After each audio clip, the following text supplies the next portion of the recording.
I have just one question for you. Are you ready? Ready for what? Are you ready for the final mainline restoration of Arathia campaign? Song for the Father. The rules are on screen for a few seconds, and also in the paste bin link in the description. Let's go! Safe passage is up first. While the scenario bonuses are quite good on paper, at least the logistics and the boots of speed, the map is small, so the boots aren't all that amazing, and the logistics is for Nimbus, the one fixed starting hero, who I will not use for any fights anyway because of her necro skill. But we choose logistics anyway. Nimbus can always scout a bit later, so it will come useful. As mentioned, the map is small. I start in the south with one castle town, while purple starts in the middle of the map with 2 necro towns. The goal in this scenario is to bring Nimbus to High Castle, the castle town I start with the Statesman medal, which she starts with. In order to do that, I need to visit the 3 Keymasters' tents so Nimbus can pass through the border guards. What the intended strategy from the developers is here, I'm not sure, but I'm quite gung-ho in general in games, so I just look for the most aggressive way to win early. And that way is to use Christian, my beloved. Or well, I don't really love Christian, I love his massive ballista. Due to the small map size, I can reach the first purple town on day 2. This siege fight takes advantage of the AI's affinity with targeting war machines, like the ballista. Now, you might ask, why not just reset for a better hero on day 1, build a blacksmith in the castle town and buy a ballista and do this strategy without Christian? Well, dear curious viewer, I did try that, and it turns out you need the artillery skill to do this, which Christian has, in order to do enough damage quickly enough. And you might also find that Christian will be useful in the next scenario as well. 25 million ballista shots later, and the final Walking Dead is down. Now, here comes the genius part, if I may say so myself. I build a Tube of Souls in the Necrotown, recruit the 7 whites, and switch the pikemen out with the whites. The whites have 2 advantages, one of which we can see in the fight against the zombies here. They regenerate to full HP at the beginning of their turn. This means I can take multiple retaliations from the zombies without losing any units, even though a white just has a measly 18 HP. Without the ability to hit the zombies, I run the risk of losing the ballista before taking all of them out. With this ballistic strategy, I take the second Necrotown on day 3. And now comes the even more big brain part of this approach. Since the ballista is not present when defending a town, I build a citadel, which means I can control the arrow tower. Okay, artillery doesn't really matter, since Moander just has a stack of 36 skeletons and a stack of 6 Walking Dead. This fight would be won, artillery or not. However, the second white advantage is sometimes important here. They fly. So, in cases where the AI has a bigger army, I would need to be able to fly over the castle walls to chip away at the enemy forces before the catapult takes out the arrow tower. This time, it doesn't matter, but it has come in handy in previous attempts. The campaign is set up like the first few ones I did. My heroes are transferred to the next scenarios, so I can finally superpower a hero or 2 again. I have already recruited a 3rd hero, Tazar. Tazar is a bit of a risky choice because of his armor specialty. As mentioned in the Spoils of War campaign, there is a bug which makes heroes with armor take the armor bonus as increased damage from arrow towers, instead of decreased damage. This is obviously amplified with Tazar's specialty, but it's a calculated risk, as I will not siege too much in this campaign overall. There's a bunch of spells and skills I want to get on my main hero. As usual, I want Town Portal and Dimension Door. Fly would also be nice, Resurrection as well. In order to be able to even learn these, I need Expert Wisdom. And to make possible good use of these spells, I want at least Advanced Earth Magic and any form of Air Magic, but the higher level, the better. Offense would be nice to make fighting easier, and logistics for even more map mobility in addition to Town Portal and Dimension Door would be nice. To be honest, armor is probably one of the skills I don't want, but oh well. From the skills I'd like on my hero, Warlocks and Overlords are probably the most desired hero classes. The problem with Warlocks is that most of them have a bunch of useless skills already, while Overlords often have better skills in comparison. The dream is Gunner, but I have had some brilliant playthroughs with Daze as well. Still, it's Tazar this time, so I will just have to make the most of it, and avoid sieging.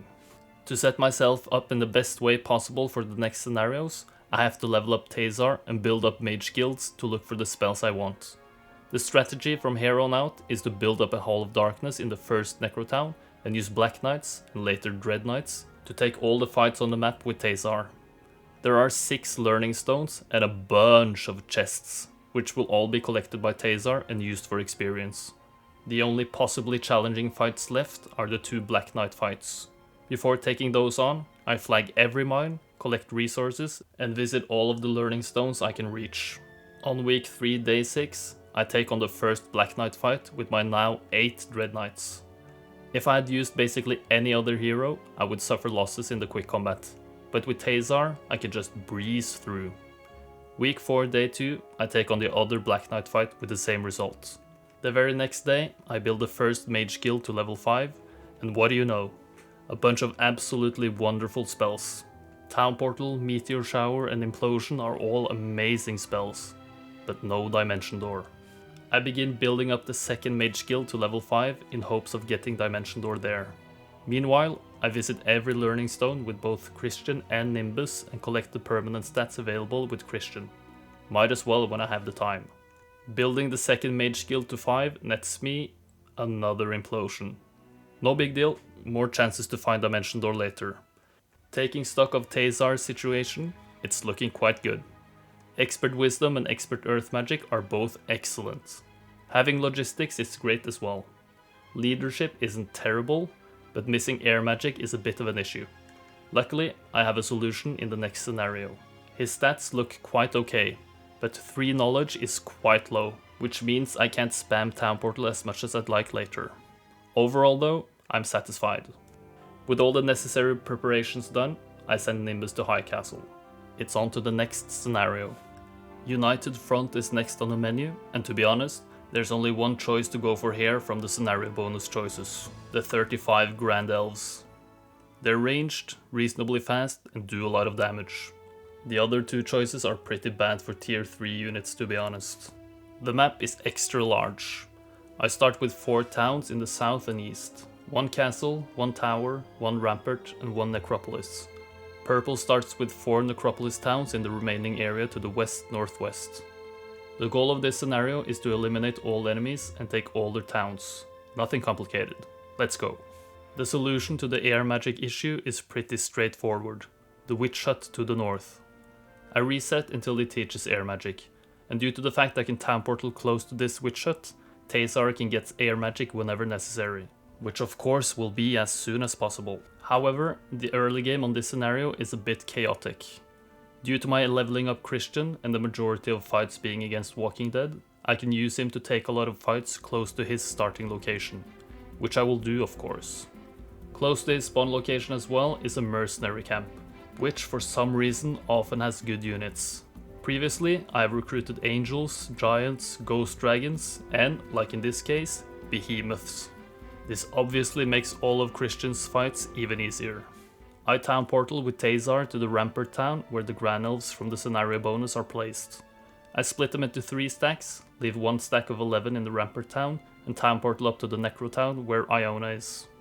I pick up the air magic from the witch hut and trade 1 stack of elves to Iona, so she can start exploring and doing fights as well.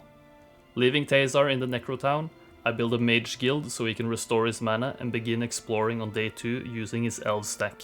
The final elf stack is left to a tavern hero, which in this case is Solmir. So this means I will use 4 heroes to flag mines and take fights, while Nimbus is the only one left to just pick up free resources on the map. And this brings me to the scenario strategy. This should be fairly predictable at this point, but of course I will build a Portal of Glory in the castle town and use angels to take out purple. The Portal of Glory build path is just too good compared to the other tier 7 dwellings, and the angels, and later archangels, are just too versatile to ignore. There is some risk in having 4 heroes with relatively weak armies running around.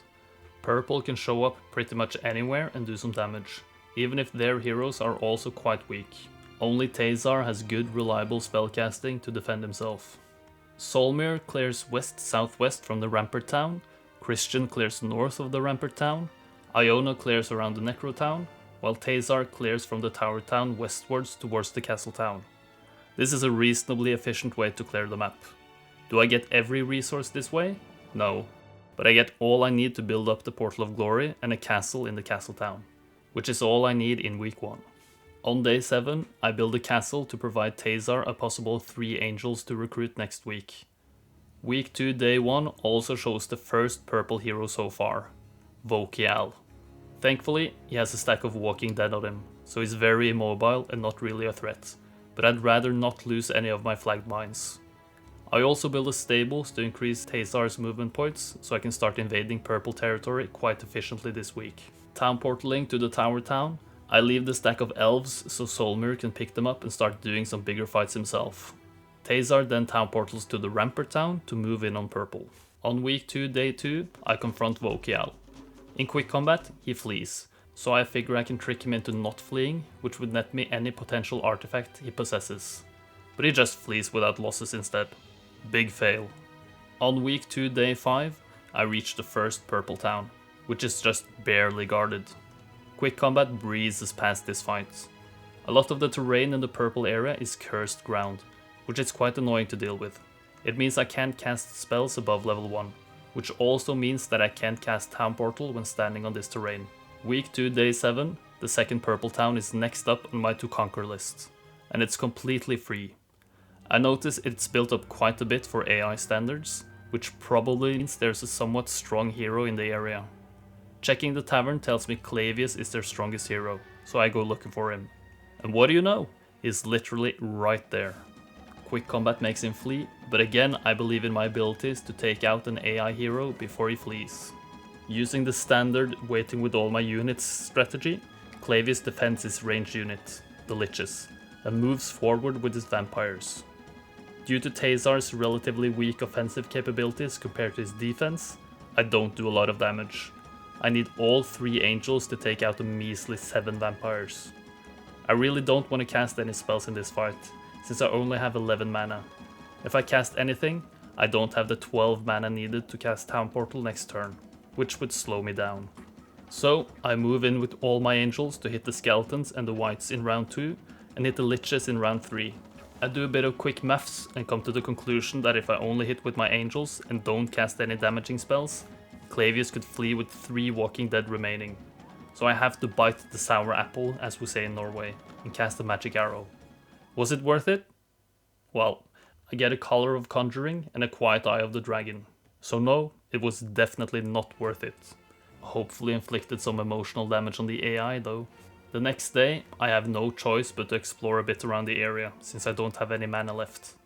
I visit the Library of Enlightenment and pick up 3 good artifacts. Dragonbone Greaves, Dragon Scale Shield, and Necklace of Dragon Teeth, which nets me a solid boost to my stats. I know there's a magic well to the north, so I could always restore some mana that way. On the way there, I pick up a Dragonwing Tabard, Greater Knoll's Flail, and Shield of the Yawning Dead as well. My mana pool is now enormous, and my fighting stats are excellent. Returning to the castle town, I upgrade the Portal of Glory, and upgrade my angels to archangels as well. I town portal to the middle necro town, and set my sights on the eastern purple town. Meanwhile, I start building up the tower mage guild towards level 5, looking for Dimension Door. On week 3 day 6, I reach mage guild level 5, and I get Dimension Door on the first try. If I didn't, I could always build a library here to give me 1 extra spell on every tier in this guild, but no need this time. I still build that the next day though, and get Fly, just absolutely perfect. Resurrection as well, which is a nice bonus. I return to pick up these spells before I finally actually go for the third purple town. I went the wrong way on my last expedition there, because I always mix up the pathing in this scenario, but second time's the charm. At the same time, Aislinn has been lurking around, so I take him out on the way. Using Dimension Door for mobility, I find Clavius V2 walking around. He flees in quick combat again, but of course I'm not letting him off the hook this time either. This time I can just run him down with my Archangels and a massive 16-16 melee stat line. Taking the third purple town, finally, on week 4 day 4, there's only 1 more left up in the northwest. Vokial is showing his face again as well, this time with a more sizable army. This fight is not on cursed ground, so I can always cast the Archangel Resurrect if needed. Even with the strategic lightning bolt, I don't have the damage to take out this Walking Dead, so he flees. I can live with that. Month 2, week 1, day 1, I find the final purple town. I quick combat the fight, check view air to see where the remaining purple heroes are, and find Straker outside the middle necro town and Tau Portal Tazar there. I can just barely not reach, but since purple has no towns now, Straker attacks and is just absolutely obliterated. Town portaling to the northwest necro town, I find the final purple hero, Fant. The absolutely epic final battle of the ages is ended by a simple chain lightning. Good try, Fant, good try. Purple has been vanquished, and the final scenario of the Restoration of Arathia main storyline is left. Exciting times. This one goes out to all the Brits out there. Final scenario for King and Country. The scenario bonuses in this one are incredible. Helm of Heavenly Enlightenment is amazing. Tome of Earth is amazing, and I wasn't particularly scared to not get Dimension Door because of Spellbinder's hat. But since I have all the spells I need on my Tazar, I'm taking the Helm. In this scenario, we have to defeat Purple, again. We start with up to the 6 strongest heroes from the previous scenario, as well as Catherine and Lord Hart, who both cannot die in this scenario, or else we lose. Which is no problem, as I intend on using Tazar only. I start with 3 towns, 1 rampart, 1 castle, and 1 tower. All these towns are very well built up already, which is a great bonus. In the rampart town, Mage Guild level 5 is already built as well, so even there I have another option of getting Dimension Door. Purple starts with 2 built up necro towns, so I don't get any macro advantage in this one. So, what is my strategy? Archangels, of course. But before I get that far, I need to boost up my Tazar a fair bit. I town portal to the castle town, which Catherine spawns nearby. Trading over the archers that she and Lord Hart start with, as well as the helm Catherine has, I upgrade the archers to marksmen and recruit the available marksmen as well, leaving me with 21 marksmen to start with. All the side heroes' jobs are to gather resources so I can build a Portal of Glory as soon as possible. Tazar's objectives are all around the northern tower town, to visit the library and later take on the Griffin Conservatory. In order to take on the conservatory, I need an angel, so until I get that, Tazar will just go around resource collecting and stat boosting. Already on day 3, I trade the necessary resources to build the Portal of Glory and recruit the angel. I immediately town portal to the tower town and Dimension Door to the liches guarding the artifacts, resources, and the coveted Griffin Conservatory. With Tazar's massive stats, the 13 liches cannot stand up to the 1 angel. I make sure to pick up all the resources as well, as they will be used to fund the upgraded Portal of Glory in the nearby future. You might be thinking, isn't it a bit risky to go for the conservatory with only 1 angel? What if it's a maxi? Well, from previous attempts, even a maxi is possible with good spellcasting, which I have in this one as well. This time, I get the second smallest conservatory, which makes the fight quite a bit easier. Turn 1, I mass slow, which lets me kite the griffins around. Turn 2, I implosion the closest griffin stack, which one-shots the griffins. I could just implo all the griffin stacks, but that's quite mana intensive, so I'd rather not do that, and I'm even 1 mana short of being able to do so. What I can do instead is Lightning Bolt, which takes out 17 griffins per cast. A follow-up attack from the angel then takes out the remaining 3, and so by using this combination on all the stacks, the rest of the fight is trivial from this point on. Winning this fight nets me 2 more angels. With my now 3 angels, I move toward purple territory. Seems a bit risky, doesn't it? They have fully built up towns, and I have only 3 angels and basically no mana? Fear not, there is a magic well close to my Dimension Door ending point, and also the best sword in the game, the Sword of Judgment. Equipping this sword nets me a gargantuan 21, 26, 21, 22 stat line, which is quite good for a day 6 hero. Dimension Dooring down in front of the first purple town, I split my angels into 1 stacks and attack. This should be trivial, right? How could a quick combat lose? Well, remember the armor bug I talked about? Yeah, this is where it comes into play. With expert armor at level 16, Tazar's units take 27% more damage from the arrow towers, which hurts a lot. Arrow towers do more damage the more buildings are built in a town as well, so with these factors combined, it hurts even more. 180 damage from one round of Arrow Towers is massive. Luckily, the ace up my sleeve is Chain Lightning, which just one-shots all the stacks defending the town. So it was trivial in the end, but still, that armor bug is quite annoying. Looking for the purple heroes, I cast an absolutely atrocious Dimension Door into some cursed ground. If I had the brain capacity to cast Fly before Dimension Door, this would just be a silly haha mistake. Now it's a geez, how dumb am I mistake. Essentially a whole day wasted. Oh well. Day 1 the next week, I've upgraded the Portal of Glory and can recruit 2 Archangels as well as upgrading the 3 Angels I already have. This is quite the army for week 2, I must say. I also, once again, build the stables to increase movement points. Time to hunt down purple. First on the victim list is the audacious Vidomina. After a quick round of Chain Lightning and Archangel Assault, Vidomina desperately tries to take me out with a Death Ripple, to no avail. Get Vidominated. Going back to the Necro Town, I Dimension Door north to find the last purple town. Just blazing past Strake on the way. As you can see, the town is fully built up with even extra creature growth from external dwellings.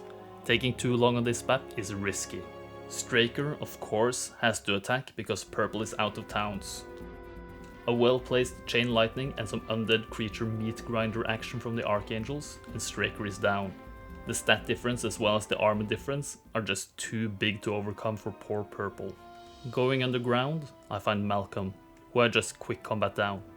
Using View Air to look for more heroes, I see the only purple hero left is quite close to my Rampart town. A town portal and 2 Dimension Doors later, I find Vokial wandering around with an absolutely pathetic army. It's in the bag now. Taking out the 7 whites, I finish the campaign with the overkill of a lifetime, an 1875 damage implosion on a single 20 HP zombie. Gotta rub it in sometimes. A lot of prep work going into the first 2 scenarios makes the final one kind of a cakewalk, but I'm satisfied with my own play. Apart from the silly dead-end Dimension Door though. Arathia is restored, I hope. I haven't really read the campaign text. But I will leave you with this epic 1999 cinematic. If you enjoyed this video, please leave a like, comment and or subscribe. It truly means the world to me. I hope you have a fantastic day. Hej då!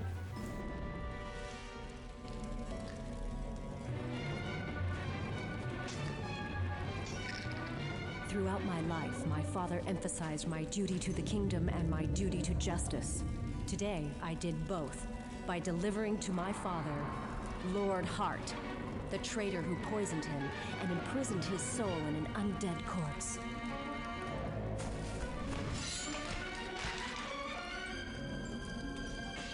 When I came to Arathia, it was to mourn a great king and a loving father. Your enemies have waged war to prevent me from seeing you one last time. I have driven them from the land. They will not disturb your eternal slumber ever again.